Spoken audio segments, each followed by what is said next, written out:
ಇನ್ನ ಚರ್ಚೆ ನಡೀತೈತೆ. ಬಹುಶಃ ನಮ್ಮೆಲ್ಲರಿಗೂ ಕೂಡ ಬಹಳಷ್ಟು ನಿರೀಕ್ಷೆ ಇದೆ. ವಕ್ಫ್ ಬಿಲ್ಲು ಪಾರ್ಲಿಮೆಂಟ್ ದಲ್ಲಿ ಬಿಲ್ ಪಾಸ್ ಆಗಬಹುದು ಅನ್ನಂತ ನಿರೀಕ್ಷೆ ಇದೆ. ಹಂಗಾಗಿ ಕಾನೂನು ಅನ್ನಂಥದ್ದು ದೇಶದಲ್ಲಿ ಒಂದೇ ಕಾನೂನು ಇರಬೇಕು ಅನ್ನಂತ ನಿಟ್ಟಿನಲ್ಲಿ ಅನೇಕರ ಪ್ರಯತ್ನದಲ್ಲಿ ಇವತ್ತು ಸನ್ಮಾನ್ಯ ಮೋದಿ ಸಾಹೇಬರು ಕೂಡ ಇವತ್ತು ಪಾರ್ಲಿಮೆಂಟ್ ದಲ್ಲಿ ಬಿಲ್ ಅನ್ನು ಪಾಸ್ ಮಾಡಂತ ಕೆಲಸ ಮಾಡ್ತಾ ಇದ್ದಾರೆ. ನಮಗೆ ಬಹಳಷ್ಟು ಸ್ವಲ್ಪ ನೋವು ಆಯ್ತು. ಯಾಕಂದ್ರೆ ಈ ಪಾರ್ಲಿಮೆಂಟಿನ ಬಿಲ್ ಪಾಸ್ ಆಗುವಂತ ಟೈಮಲ್ಲಿ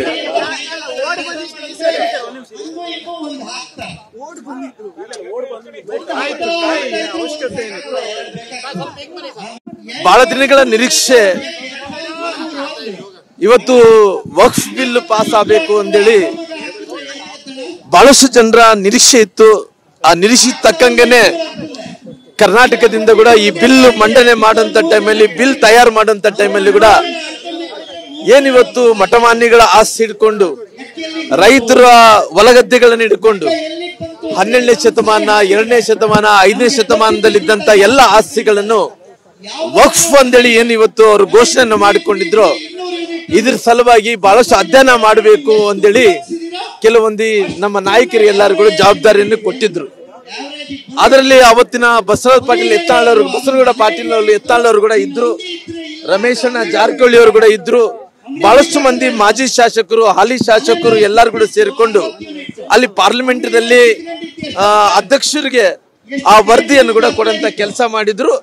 ಎಲ್ಲ ಈ ದೇಶದಲ್ಲಿದ್ದಂತ ಎಲ್ಲ ವಕ್ಫ್ನ ವಿಷಯಗಳ ಬಗ್ಗೆ ಅಧ್ಯಯನ ಮಾಡಿ ಇವತ್ತು ಪಾರ್ಲಿಮೆಂಟ್ ದಲ್ಲಿ ಬಿಲ್ ಚರ್ಚೆ ಆಗ್ತಾ ಇದೆ.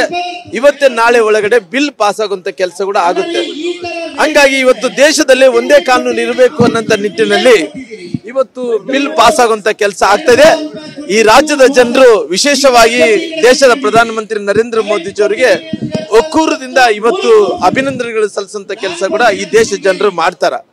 ಹಂಗಾಗಿ ಇವತ್ತು ನಮ್ಮ ಹೋರಾಟ ಅನ್ನಂಥದ್ದು ಇವತ್ತು ಬಹುಶಃ ಈ ಸರ್ಕಾರ ಬಂದು 2 ವರ್ಷಗಳಾದ ನಂತರ ಕೂಡ ಇವತ್ತು ಯಾವುದು ನನಗೆ ಇವತ್ತು ಜಾಸ್ತಿ ಮಾಡಿಲ್ಲ ಅನ್ನಂಥದ್ದು ಕೂಡ ನಾವು ನೋಡ್ಬೇಕಾಗುತ್ತೆ. ಬಹುಶಃ ಎಲ್ಲಾ ವಿಚಾರದಲ್ಲಿ ಕೂಡ ಬೆಲೆ ಏರಿಕೆಯನ್ನು ಮಾಡುವಂತ ಕೆಲಸ ಮಾಡಿದಾರ. ಬಡವರು ಡ್ರೈವರ್ಗಳು ಬದುಕಕ್ ಆಗ್ತಾ ಇಲ್ಲ. Taxi driver, auto driver, bus ಮಾಲೀಕರು, ಬಸ್ಸಿನ ವ್ಯವಸ್ಥೆ ಜೊತೆಲಿ ದಿನಸು ಯಾವುದೊಂದು ದಿನಸು ತಗೊಂಡ್ರೆ ಕೂಡ ಎಲ್ಲಾ ರೇಟ್ಗಳು ಕೂಡ ಜಾಸ್ತಿ ಆಗಿದಾವ. ಹಂಗಾಗಿ ಬೆಂಗಳೂರಲ್ಲಿ ಇವತ್ತು ಕಸದ ಮೇಲೆ ಕೂಡ ಇವತ್ತು ಬೆಲೆ ಏರಿಕೆ ಟ್ಯಾಕ್ಸ್ ಹಾಕುವಂತ ಕೆಲಸ ಕೂಡ ಆಗ್ತದೆ. ಅದರ ವಿರುದ್ಧ ಹೋರಾಟ ಮಾಡಬೇಕು ಅನ್ನೋ ಕಾರಣದಿಂದ ಇವತ್ತು ಅಂತ್ಯ ಅಲ್ಲ, ಇದು ಪ್ರಾರಂಭ ಮಾಡಿದೀವಿ. ಮುಂದಿನ ದಿನಗಳಲ್ಲಿ 224 ಕ್ಷೇತ್ರಕ್ಕೆ ಇದು ತಗೊಂಡು ಹೋಗ್ತೀವಿ.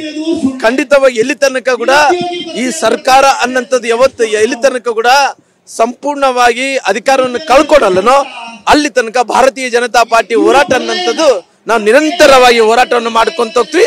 ಇವತ್ತು ಪ್ರಾರಂಭ, ಮುಂದಿನ ಯಾವತ್ತು ಅಂದ್ರಿಗಿನ 2028ಕ್ಕೆ ನಮ್ಮ ಪೂರ್ಣ ಪ್ರಮಾಣದ ಅಂತ್ಯ ಮಾಡುವಂತ ಕೆಲಸ ಮಾಡ್ತೀವಿ.